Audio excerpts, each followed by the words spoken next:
forgot about that today, so I didn't know. All right, I'm calling to order the Common Council for the City of Gladstone, February 10th, 2015. Start time is 7:38. Oh, I shouldn't have done it. All right. Well, welcome everybody. Glad you're all here. And we are starting with roll call. Councilor Nelson? Here. Councilor Merschrow? Here. Councilor Johnson? Here. Mine. Here. Councilor McMahon? Here. Councilor Reisner? Here. Mayor Jacob Ellis? Here. Hey, will all join me for salute our flag, please?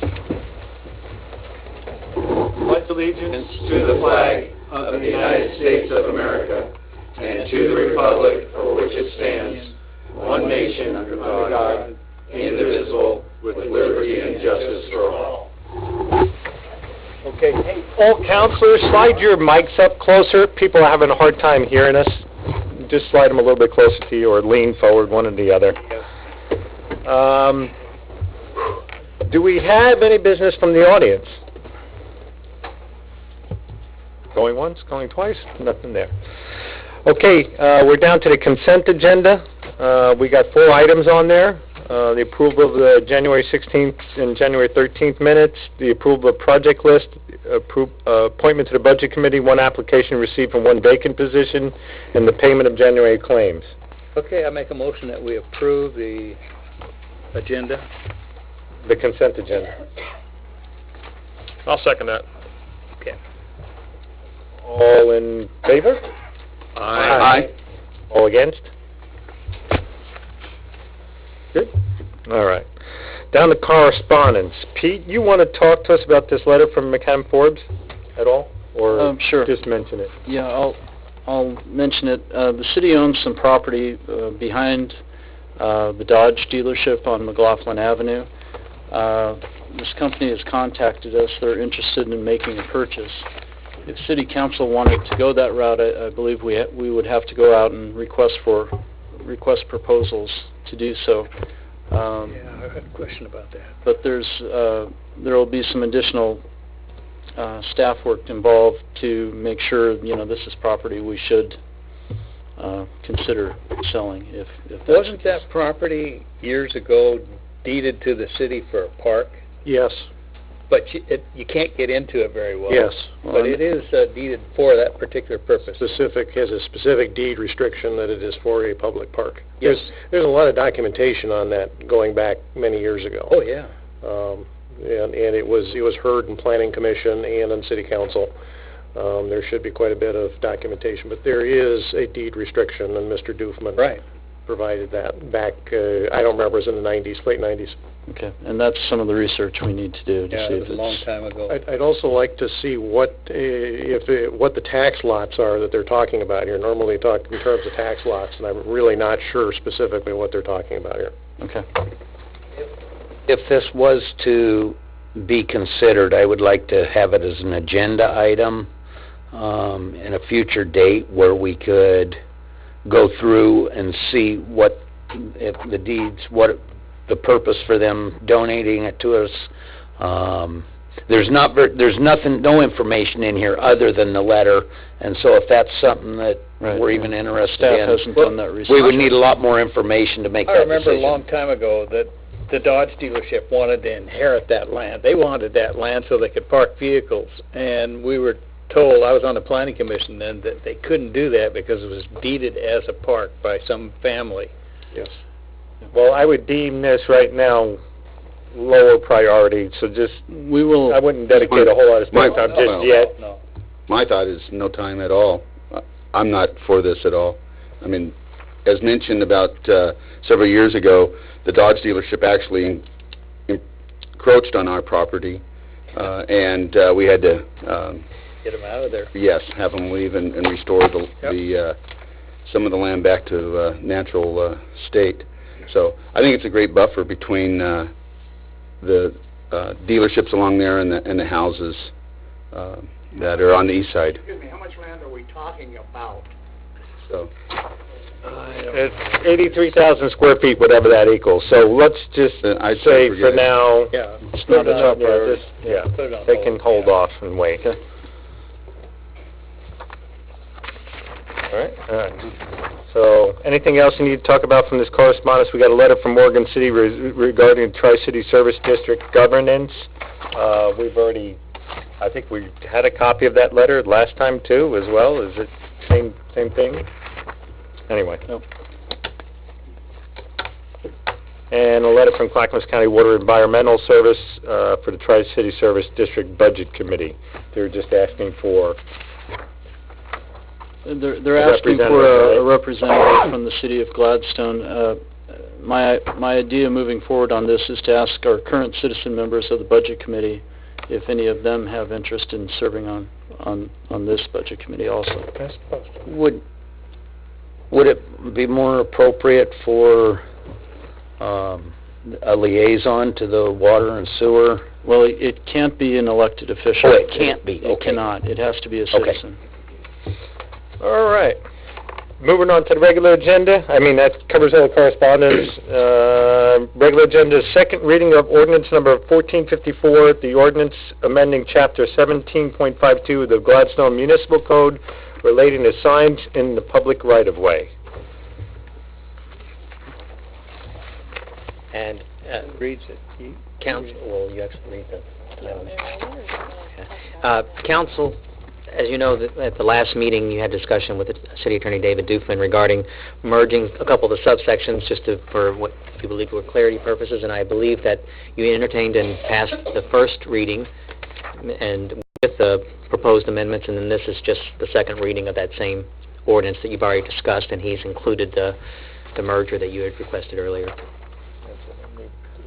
Okay, I make a motion that we approve the second reading of the ordinance 1454.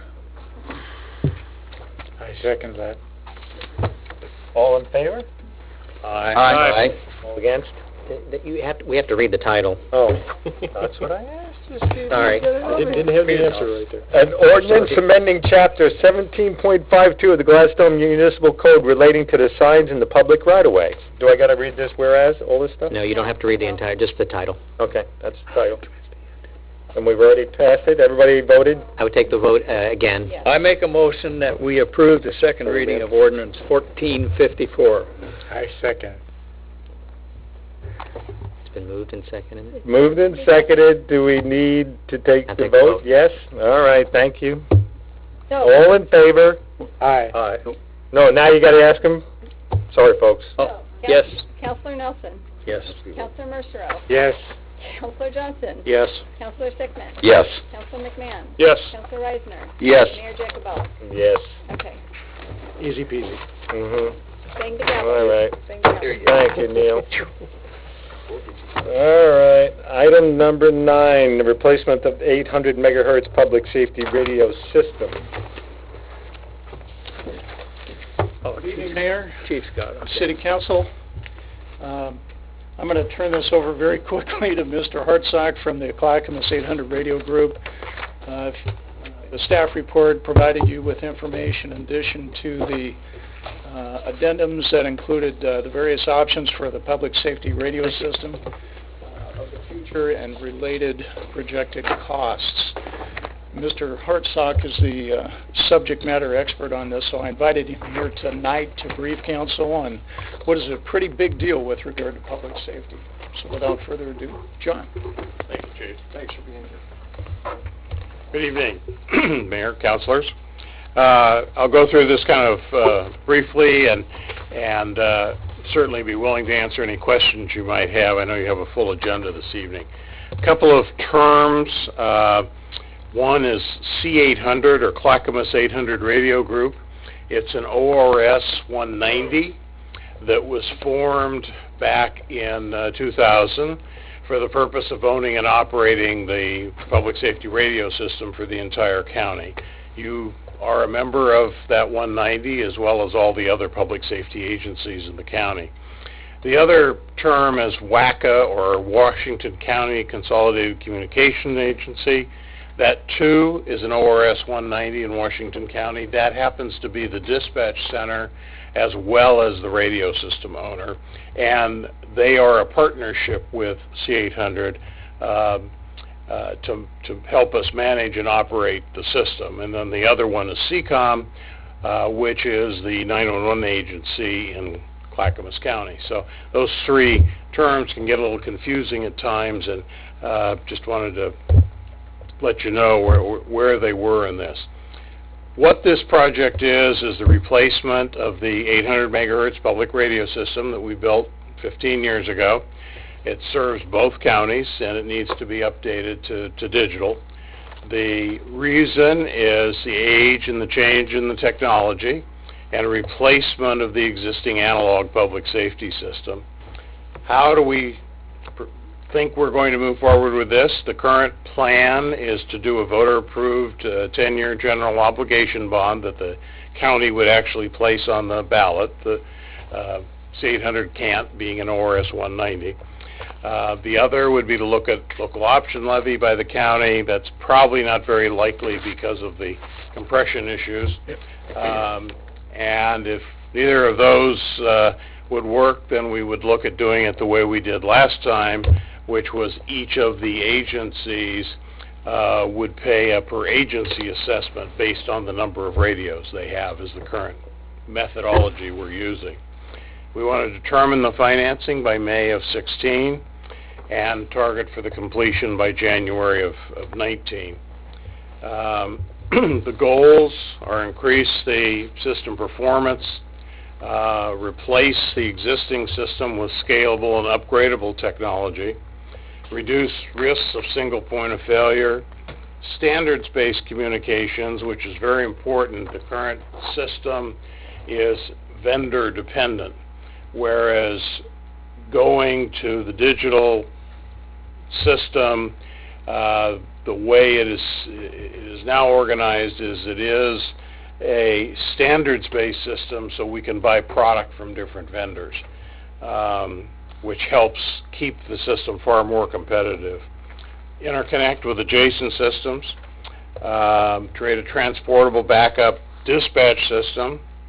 We would appoint a citizen oversight committee to be charged with reviewing the expenditures and progress and outcomes of the projects. And then operations would stay as they are today.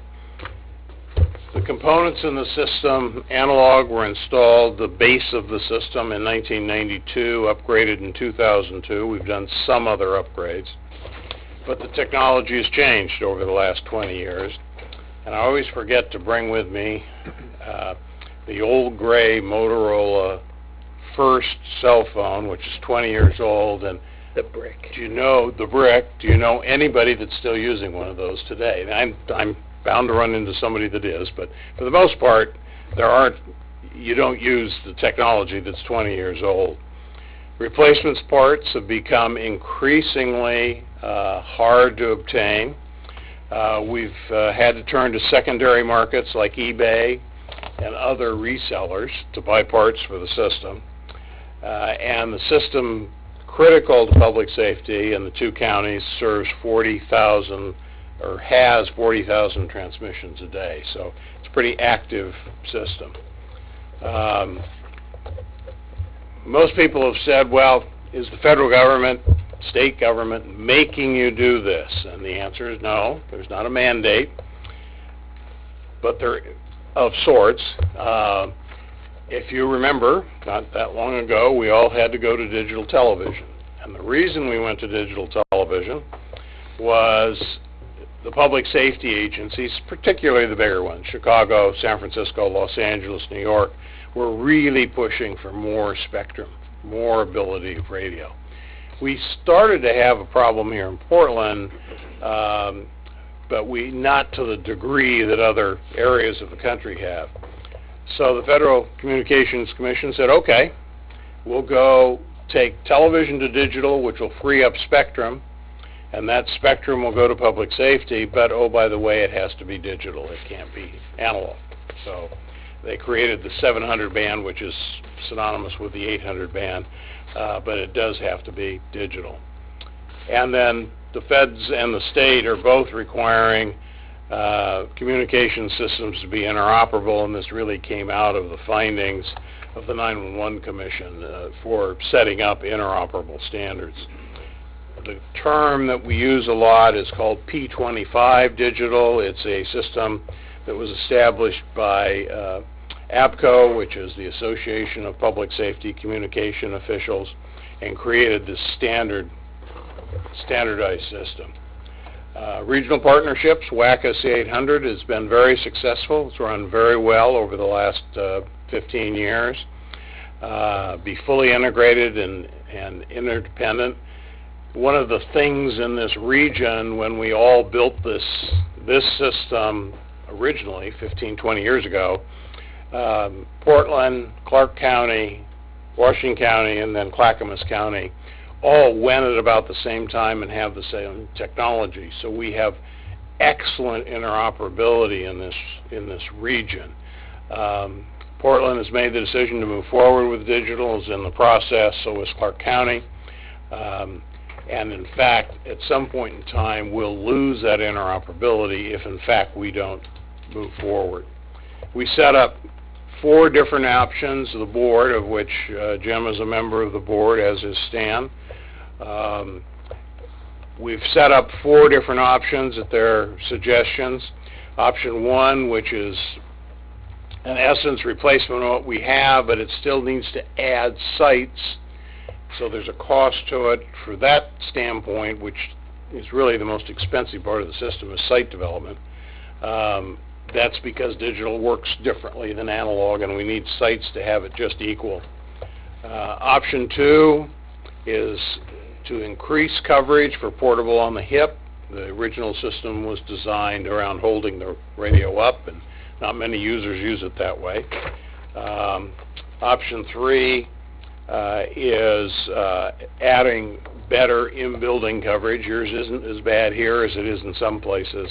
And then option 4 is all of those things. These are kind of additive, but also adding some sites for the Clackamas drainage and Highway 26 on Mount Hood to really round out the system. Then there's a whole series of other applications that could be added to it, like a smartphone application, good for volunteer fire, that they in fact can have an app on their cell phone that makes it a two-way radio. So that has some utility with, particularly with fire. So a number of other, I won't go through them. As I say, we're just in the planning process. Wanted to make you aware of it. We are asking the users to fill out a survey of which do they think would be the best. So that's where we are, and I'd be glad to answer any questions you may have. Digital versus analog, is there a 10-second soundbite what the difference is? Well, technology-wise, it's using a digital signal similar to where the cell phones went a few years ago from an analog signal. It's using a much more computer-driven solution than the analog solution.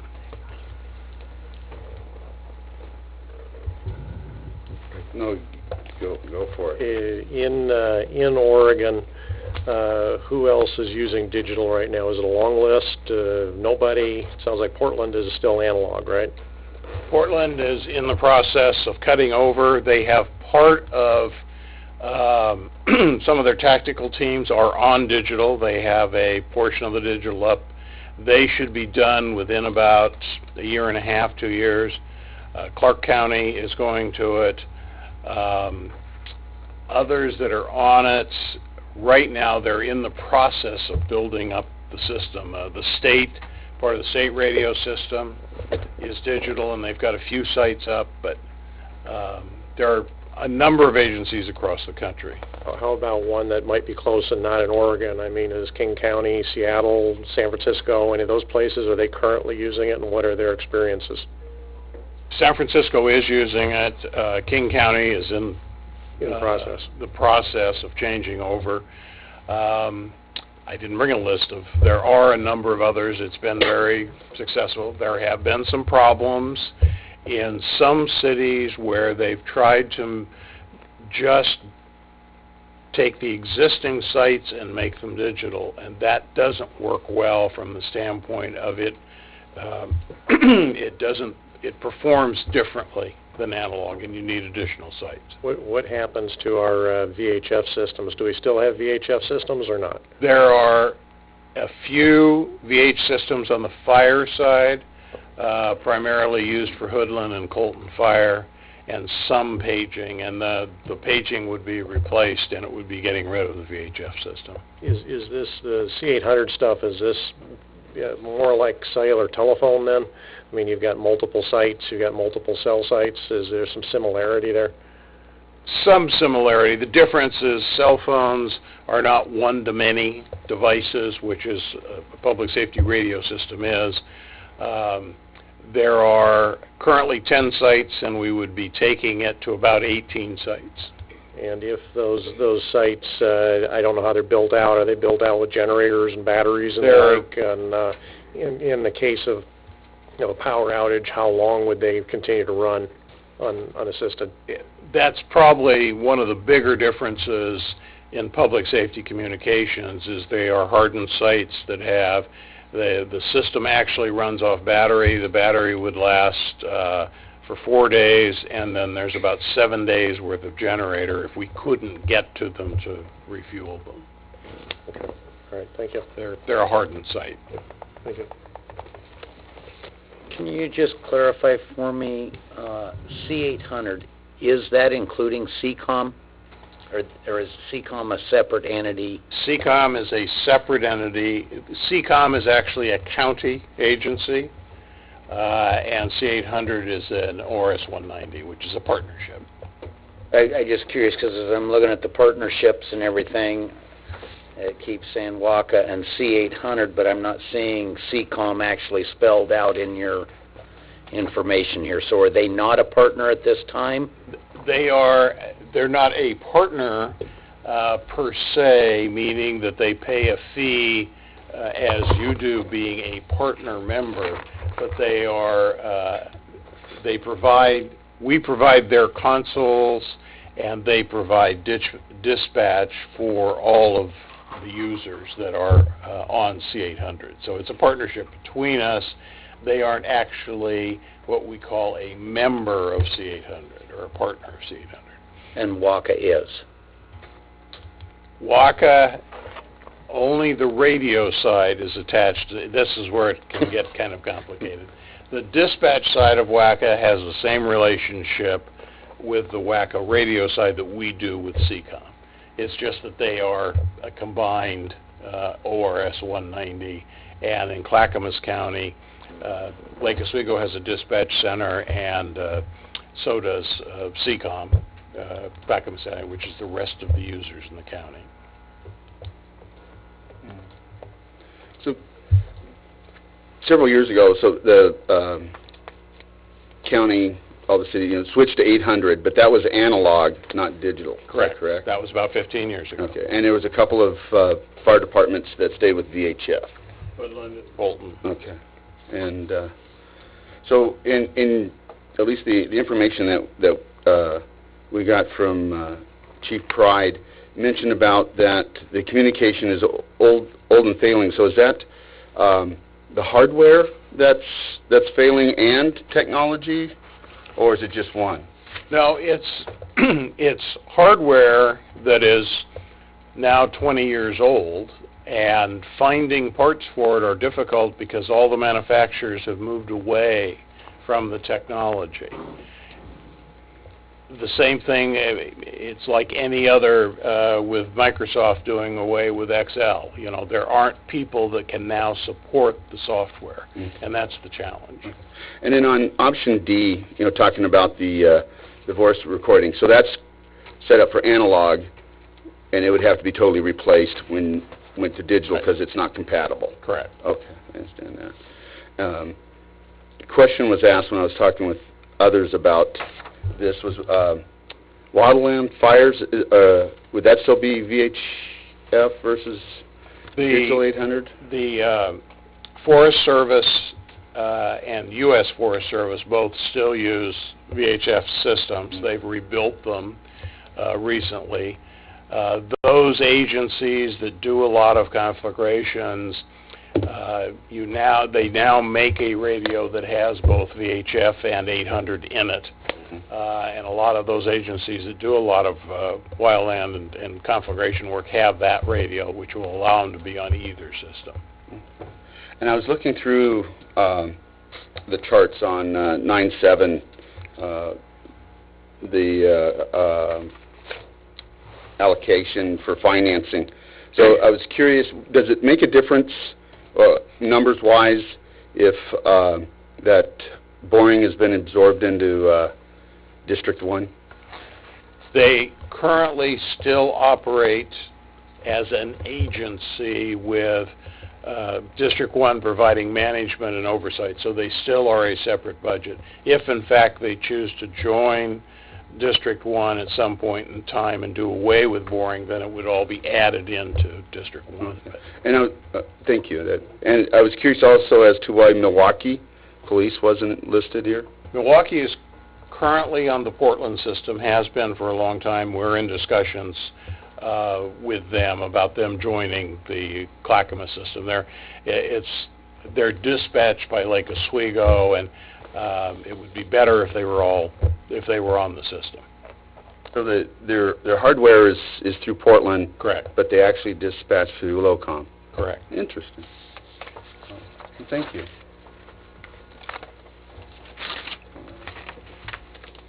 Okay.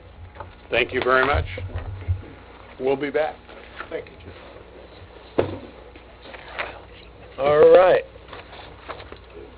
Item number 10 on the agenda is the police station seismic upgrade grant. Thank you, Mayor, City Council, Jim Pride, Chief of Police.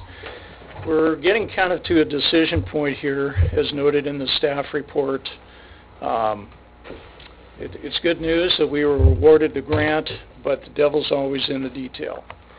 And bonds are being sold, as I understand, this month for the grant money. The actual grant contracts, according to their paperwork, says contracts will be signed next month. So council's at a really kind of a decision point on what we're going to do with this grant, whether we accept it or not. I realize that in discussions with Pete and others that, we have a larger picture we're looking at as well with regard to City Hall and the Police Department.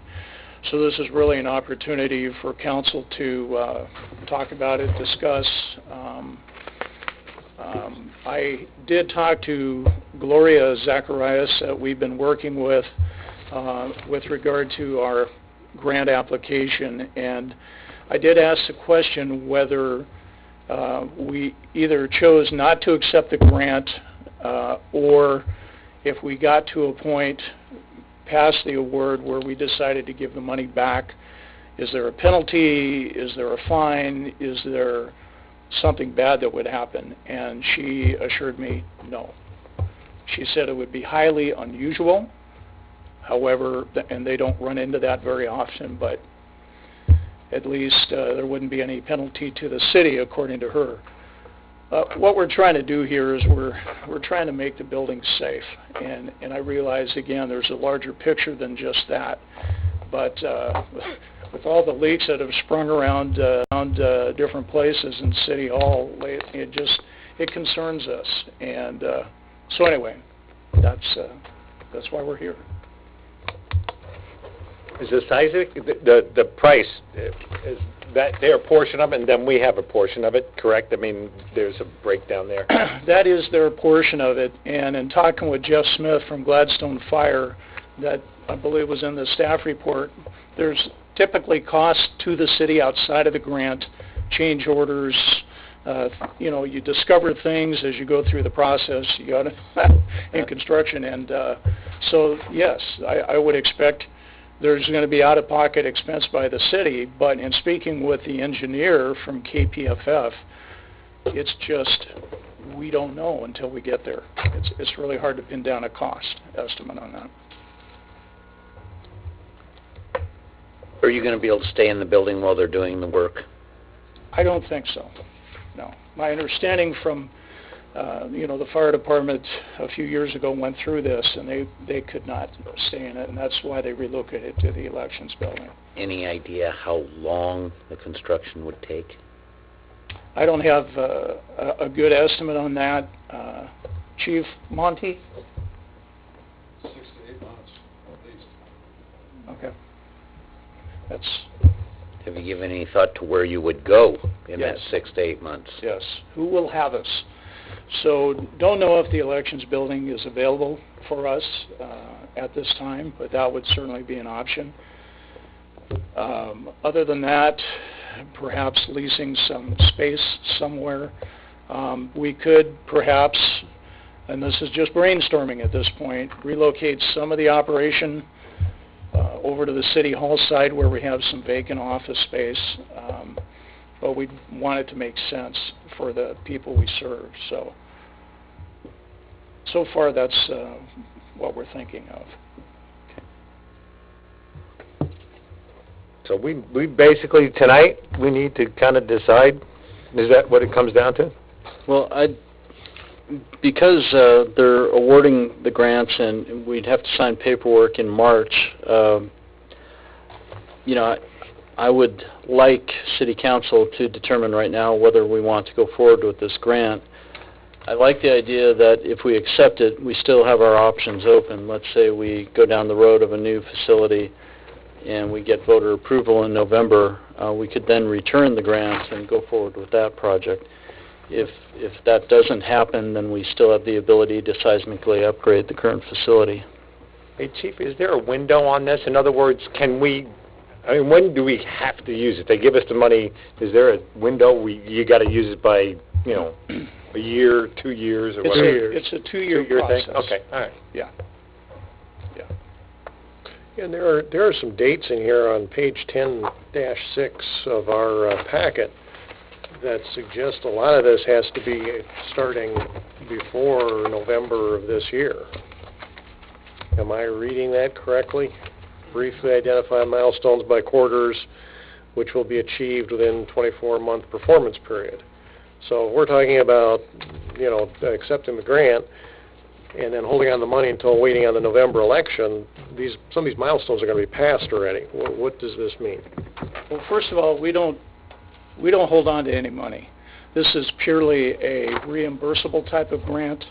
We go get the work done, if I understand this correctly, and then Maria would probably be the one who would submit for the reimbursement from the grant fund. That's how they operate on that. But you're right, based on the time chart, with the clock ticking, the 2-year time frame, their preliminary work begins pretty much right away. So, but I mean, if we, the dates are out of order. I mean, if we have to be starting on April 1st, and things are ongoing between October of this year and December of next year,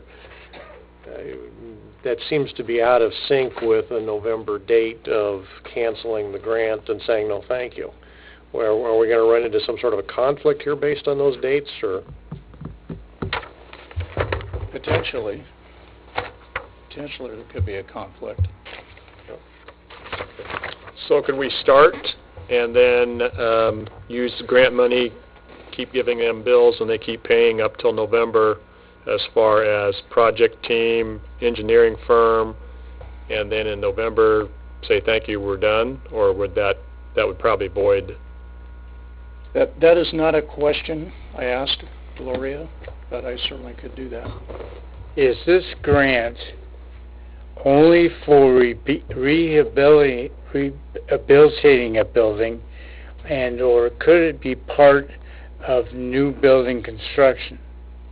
My understanding is it's purely for rehabilitating seismically an essential facility, police department structure. And beyond that, as part of a new construction, I've not seen any language related to that. Well, I believe it cannot be used for new construction at all. And as far as the start dates and the milestone dates, I think the city could go forward in the initial project team advertisement, the selection process for the architectural firm. There would be costs associated with that, of course. And then item number 3, really we'd be pushing that back and condensing the whole time period as far as, completing the architectural plans and holding back on the construction period. So, I think there are some preliminary steps we could do to make sure we're in a position to move forward. But I would think we'd want to hold back on item 3 until we have a better understanding if we're going to move forward with the grant or not, so we don't sink too many city dollars into this. What happens if the end date on item number 3 slips into 2017? What happens to the grant? Are we in violation of something at that point? Will there be fines, fees? Will we not get reimbursed if that project date slips into 2017? Well, my understanding is we have 2 years to complete the project. So if we go outside that 2-year period, they could require a return of the dollars that have not been expended as of yet. Before we would get to that point, we'd contact the granting agency, see if we can work out an extension, but right now we should assume that they aren't going to grant an extension. So Pete, can you give us a rough idea for these 3 items that we're supposed to get done before basically December? Well, let's just go to September. Internal project team advertise for and contract with engineering firm, select project manager for engineering firm, and advertise for contracts and construction company. What do you think in terms of dollars are we talking about? Is it 20? Is it 10? Is it... Well, we're talking about the staff time and the attorney time that's involved with putting together the request for proposals and doing the advertisements and whatnot. So, I think we're looking in the range of, well, it's hard to estimate, less than 5,000. I think we're talking 2,000 in that general range, but that's just an estimate.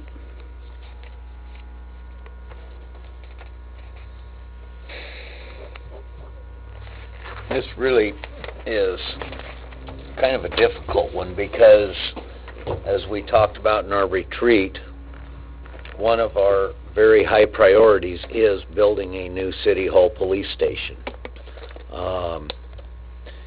We're looking at, could potentially be 2 years to get this project finished. That's the amount of the grant time by the time you get everything laid out. And in 3 to 4, it would be really nice to be in a brand new building. If it was all grant money, it'd be a no-brainer. But it's not going to be all grant money. Based on what the staff report has with the fire department numbers, we'd be just under $400,000 in city expenses for construction. I think it's going to be a little more expensive to move the police department than it was the fire department because I think there's a lot more files. I think there's a lot more involved. And I believe, and I don't know this, but I believe the fire department did a lot of their own moving. So I mean, this here we're going to have to hire a company to come in and do all the moving of everything in the police department. And then we're going to have to turn around and hire them to move it all back. I know in other discussions we talked about using the elections building. And it didn't sound like a real good option without having to do a fair amount of work inside the building to make it usable for something other than just an empty building. So then we're going to have to spend money inside the elections building in order to move them in there.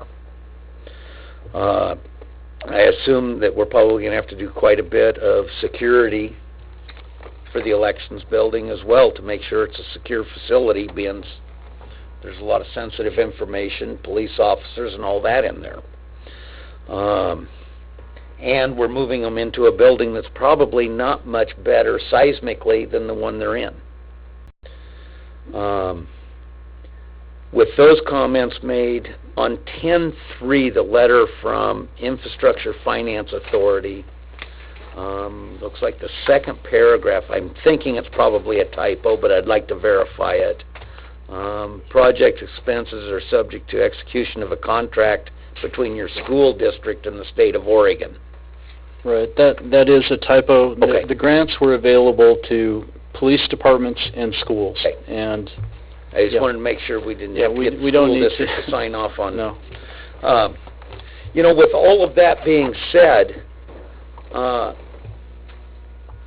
in November, if for some reason we didn't convince the voters that we need a new city hall and police station, we'd really be kicking ourselves if we didn't do this. What I would like to recommend is maybe if we can get a little more clarification on some of the questions that were asked. You know, what happens if we go into 2017 because we drug our feet in the beginning? What happens if we don't hit these start dates and end dates between now and November? If we can get acceptable answers to those questions, I would like to see us accept the money or accept the grant, but I wouldn't want to see any money expended until after we have election results finalized in November, would be what I would like to see. I'd also like to see something in writing that says that we don't have any fines if we don't accept the grant in the November timeframe. It sounds like that's not a problem, but I'd like to see that in writing. Sure. So, Chief, when do you think our last chance to yay or nay it before? I mean, what's the? I didn't see the. It's March. It's sometime in March when the contracts will be available for Pete to sign it. I don't know that there's a hard date for that yet. I think there was a date that we need to let them know by prior to that date. So if we meet in 2 weeks, I mean, we're going to meet again in 2 weeks. On the 24th, yes. On the 24th. That would, we could get these questions answered, put it back on, and then Yes. yay or nay it right then and there. That's probably the last shot we got at it. Well, if we get acceptable answers to the questions, I don't believe we even need to see it again, do we? I mean, if we don't get what would be acceptable answers to the questions, yeah, then we would need to make a decision. But if all the answers are, yes, you're fine, I would think that Pete could just go ahead and... I think we should see it once more. Okay. I think. I'm fine with Yeah, that, too. I was essentially. just trying to keep from seeing it again if we didn't have to. And So all we're sure going to things see are is the sped up. answers to the questions. Right. We'll know this Right. in its entirety, and then we can just say yay or nay. All right? Good? Thanks. Okay, moving on to item number 11, which is the Police Station / City Hall Advisory Committee. Mr. Mayor, Yes. I seen somebody in the audience that had a hand up that wanted to ask a question.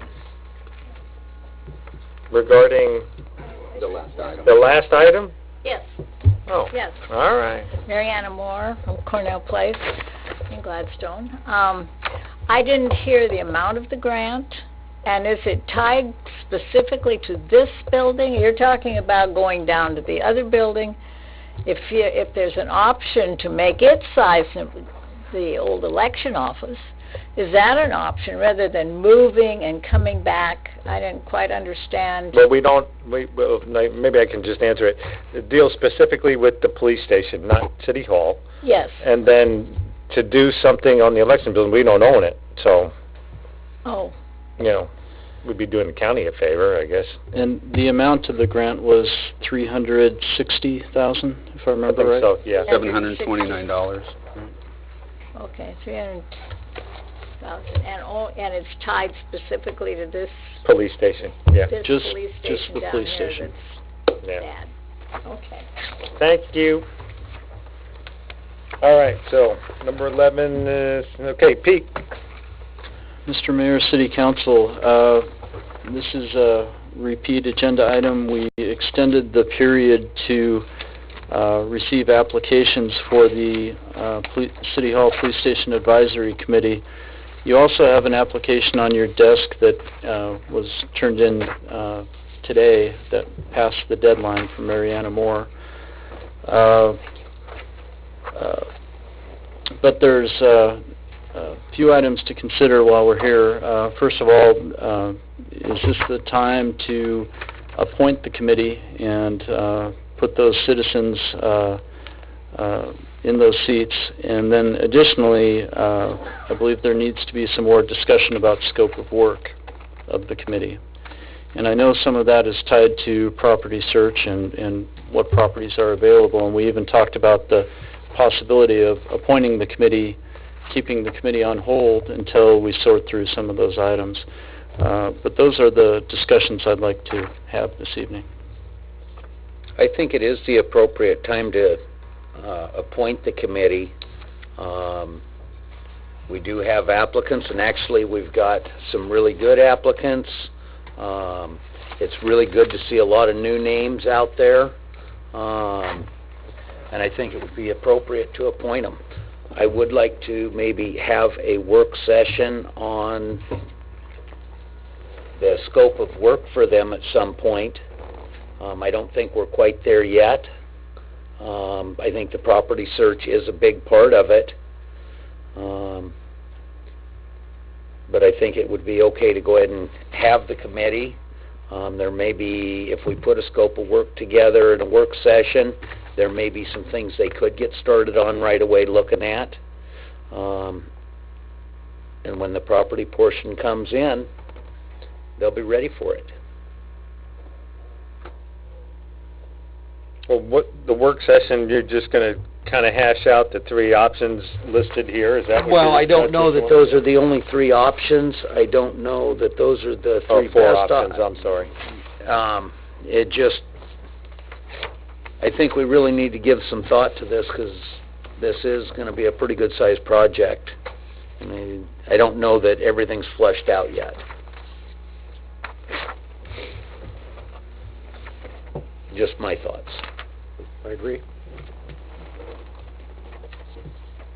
I believe we need to be assertive as a team to answer those questions, to in fact give the advisory committee a chance to do a good job for us and make a recommendation that works.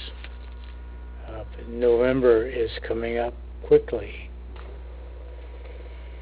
So, I agree with Kim. I appreciate all the people who applied. I like to vote for them all, but we saw some problems in doing that in the past. We agreed on 9 people, and my suggestion is to appoint the first 9 that came in, and there's some diversity amongst all that group, so hopefully they'll have some good people to work together and make a decision.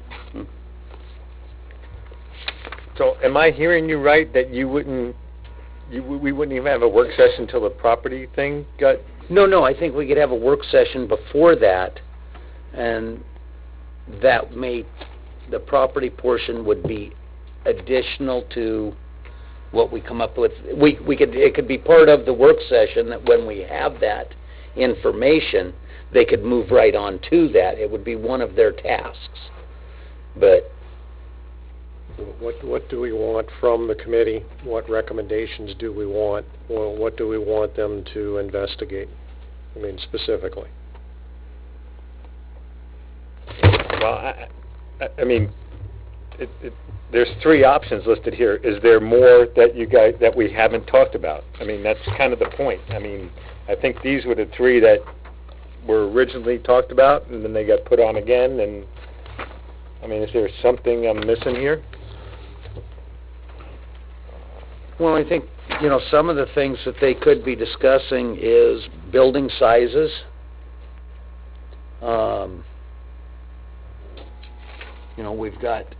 We've got some reports that they could use as far as recommendations on all of the buildings.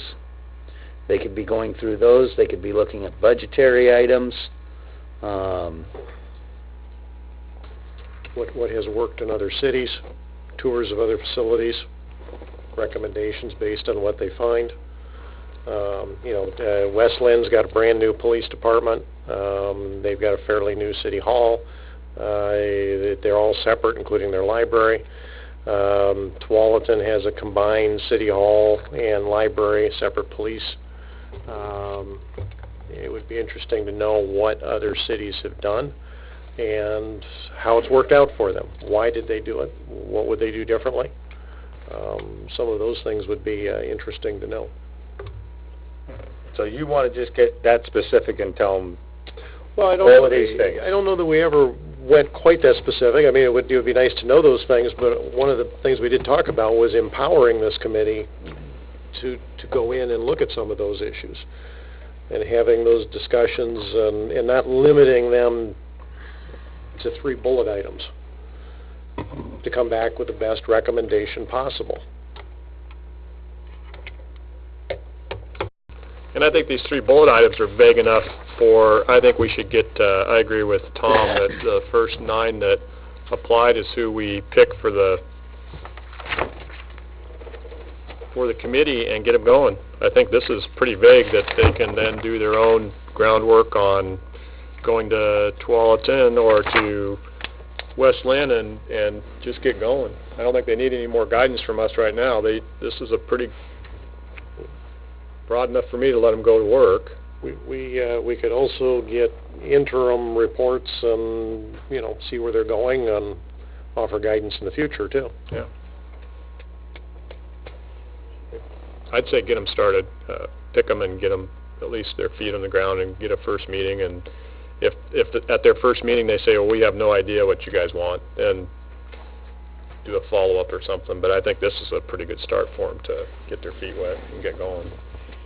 And if during the work session we come up with some other great brainchilds, okay, then we could consider giving these to the advisory committee as additional things they can do for us.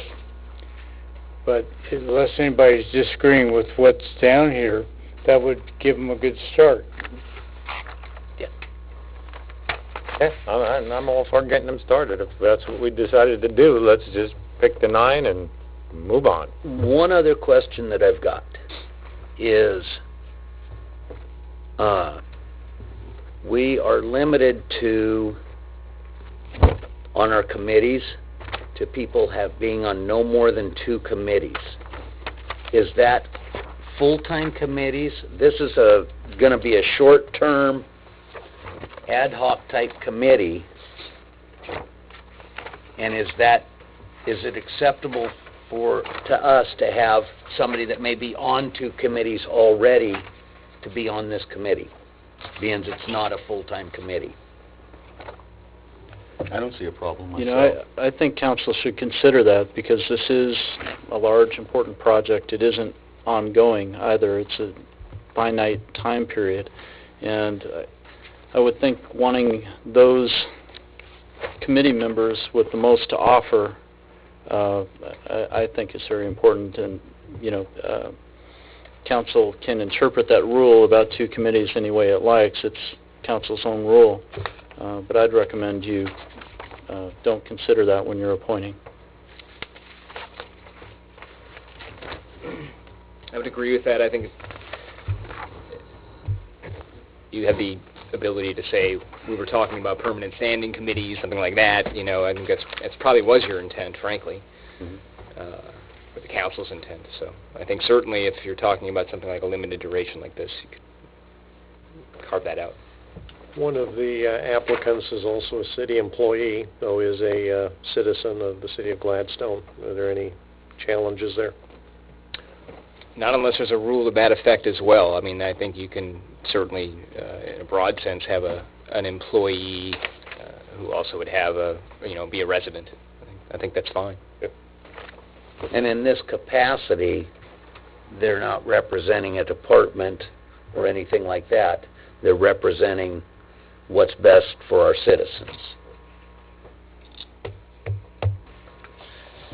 Okay, so Any what I'm arguments? hearing is that we're all agreed we're going to pick the first 9 applicants that turned their applications in, and we're going to get them started, and that we would maybe consider doing can we do a joint work session so they can hear what we have to say, or do you want to do a work session and then give our work session, or do we even need to have a work session? Just wait for them to say, we don't know what you want. What's the thoughts? I like a joint one, if that's needed. I never thought about the joint, but to me, that's a great that doesn't idea. sound bad.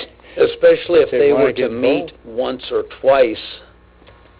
Yes, first. If they met once or twice, and then we scheduled a joint work session with them, they could come back and say, okay, here's where we are we going the right direction? We found this is really cool, can we go off this way with it?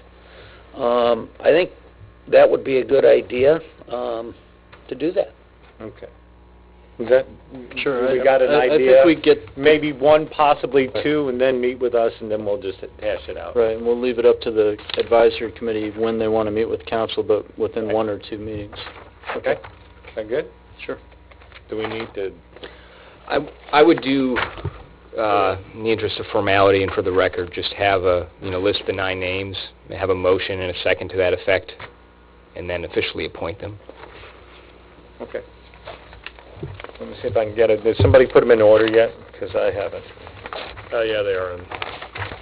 So, for the record, I have Todd Anslow, Neil Butler, Del Duncan, Robert Everett, Linda Neese, Natalie Smith, Tammy Stemple, Elliot Geezy, and Kevin Voss as the mayor. Okay, I motion that we appoint them to the committee for the City Hall Police Station Advisory Committee. I'll second. Roll call. All in favor? Aye. All opposed? Do you need to do this? This is fine. Perfect. Okay, This is all right, thank you. totally fine. Oh, there you go. Yes, sir. He's on the committee. We just I'm put on him the there. committee, yeah. I'm Robert Everett, and live in Gladstone. Natalie and I were just talking, who's also on the committee, and if we could just, beyond just those, I know you talked about not really giving much guidance, but just sort of a few suggestions or some guidance a little bit, some parameters a little bit, so when we first meet, we sort of have an idea. I mean, if you don't want to, that's fine. We'll go wherever you want, but just general things. And if it's only those ones on there, we'll work with that, I'm sure. But I think at this point, we're leaving it wide open. Okay. And you heard some of it, just Right. like at size of buildings, there's Right. there's documents out there I about have the a pretty need, good idea. Yeah, need I've been on space, it, so, okay.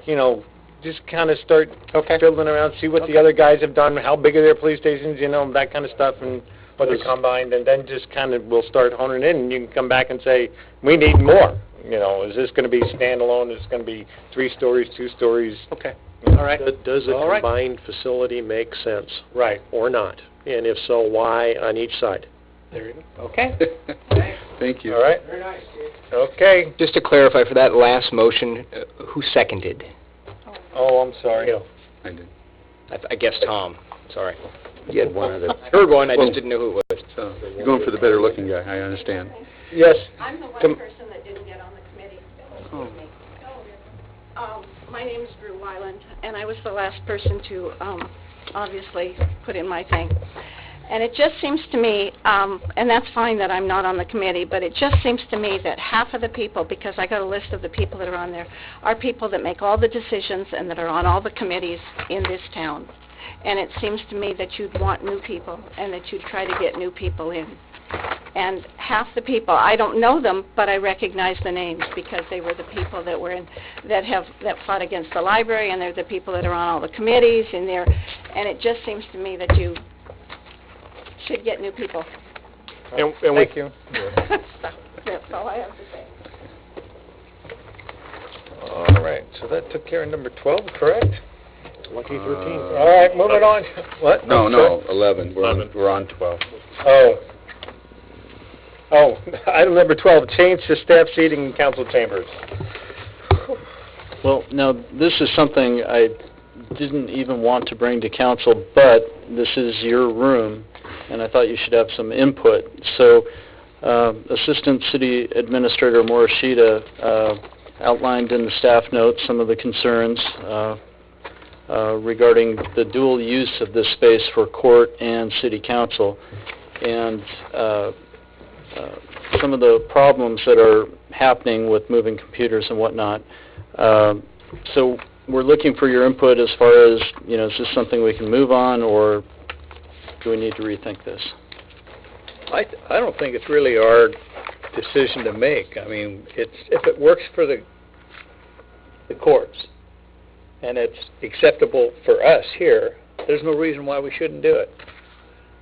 Because they've reviewed it, and this would work the best for them. So we shouldn't even be part of it. Well, I appreciate them bringing it to us because it does impact us. That's great. I'm okay with hiring whoever did the library thing for $1,700 and get it done. Go ahead and do it. And I have a little different view of it. I think it should be done, but I mean, where did we get the mayor's furniture for his new office? Yeah, but this is a kind of a built-in. Yeah. So, this is a different deal. Well, I just wondered if they had looked at an option of if there was something at county surplus available. We're going to tear this building down very shortly. That's our goal. Okay. This is what the public sees. I don't see a plywood makeshift lean-to thing being appropriate. Just spend the $1,700. Let's get it done. Anybody differ? Anybody agree with Kim? Can we just move on with this? Yeah, let's move on. Neil? I'm big into 3 bids, but if they've done work for the city before, no, it's only a few, a couple $1,000.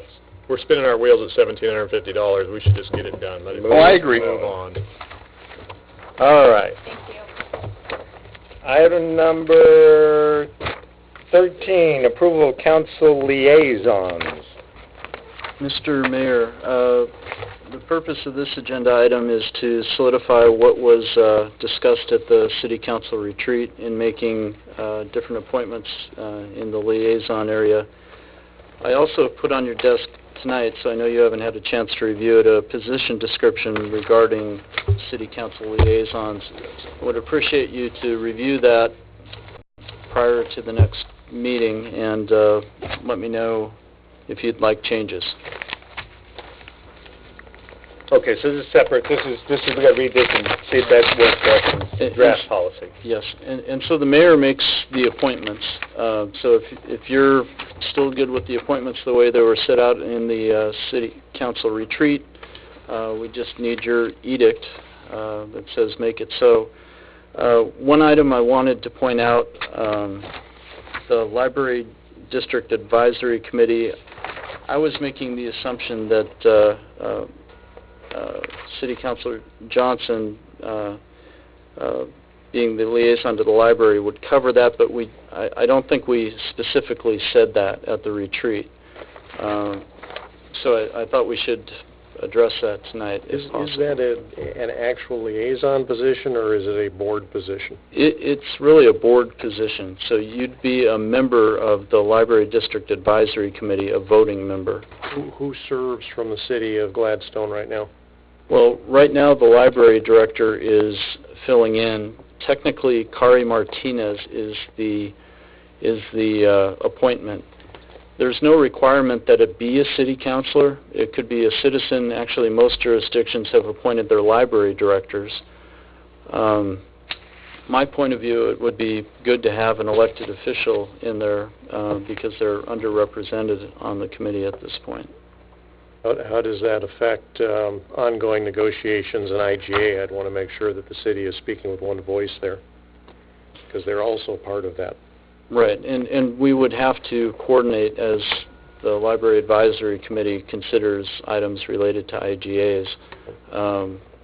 But I don't think there's any reason, we couldn't have a city councilor on that committee. Okay, I'll do it. Okay.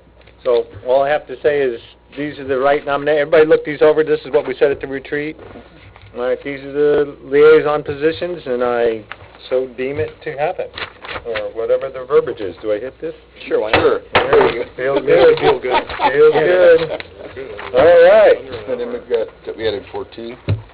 Right. Yes. Oh, yeah. All right, we added one item, item number 14, which is the approval of a company for the property search, the beginning of the property search for the library and possible city hall. Right. So I'm requesting City Council accept the proposal from Universal to conduct the property search. I make a motion, we approve that. Second. Second. Okay, so we have Len, motion, and Sigmund, second. Okay. Thank you. Do we need... Just voice vote is fine. Okay, all in favor? Aye. Aye. All opposed? All right. There you go. Okay. Council business. Business from the council. Okay, tomorrow at the Senior Center, we've got a luncheon, and the workers are to be there at 11:30. I think probably noon is when they'll start serving. So we've got a couple of us on the list, but we could use a couple more people to get the food out in an orderly manner. So there should be a full house tomorrow at the Senior Center, 11:30 for workers, 12 o'clock if you want to grab something to eat. Mr. Tom. I had the opportunity to go to the coffee talk with the councilors Monday. Yes. And Len was with me, and Steve was with me. Very informative. A lot of good input. There was, I forgot to take count of how many was there. 15. But there, 12 to 15, I thought. 15 people. Was 15. And it was raining and windy, and they still came out, which is... Maybe they were just seeking shelter. A couple of the issues that were, I'm going to say, kind of main issues. One was code enforcement, and one was business licenses.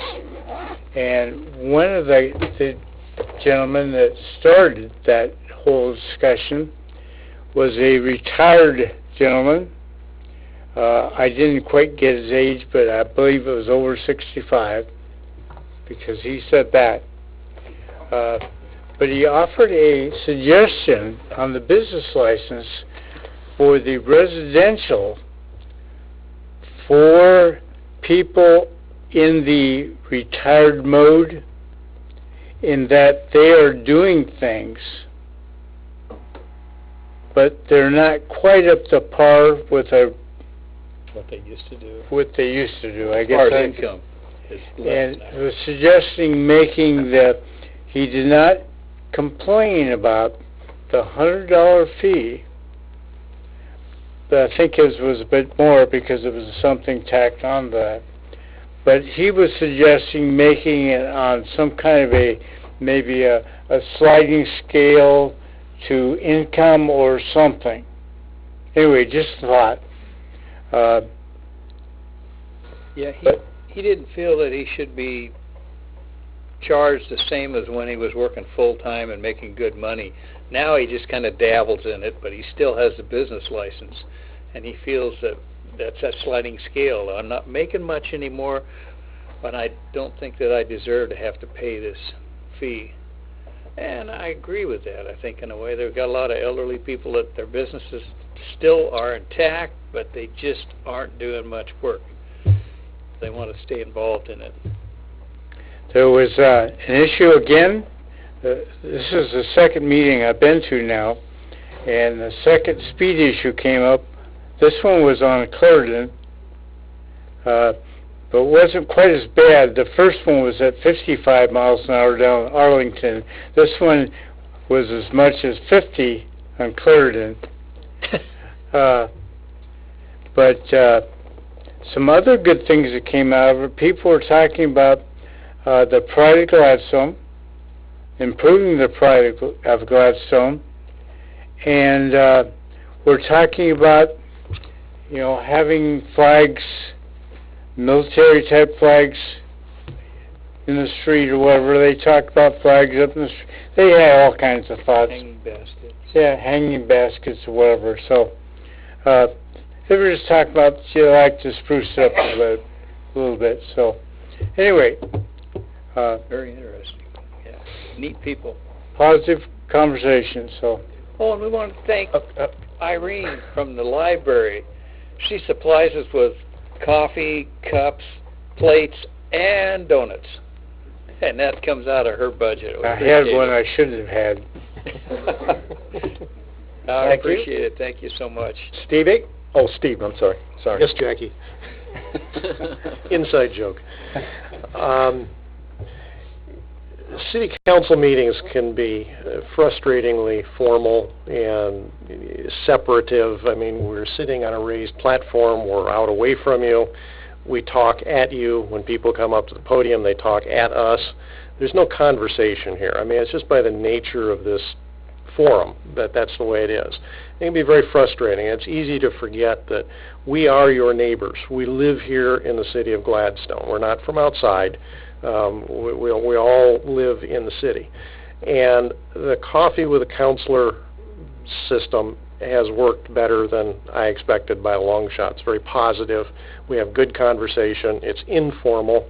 And I would encourage everyone to come, even if you don't have an issue, you just want to come and say hi.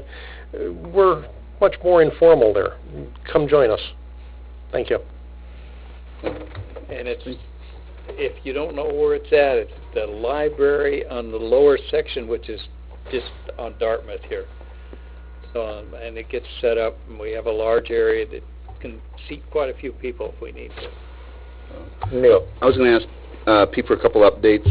Brown and Caldwell, and you will have something on the agenda on the 24th.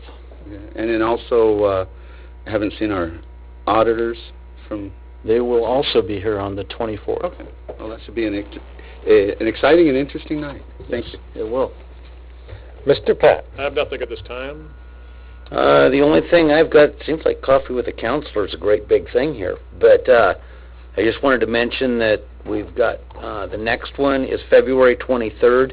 We only have 2 counselors signed up for that one. It's an evening one. Yes, it is, 6:30 to 7:30.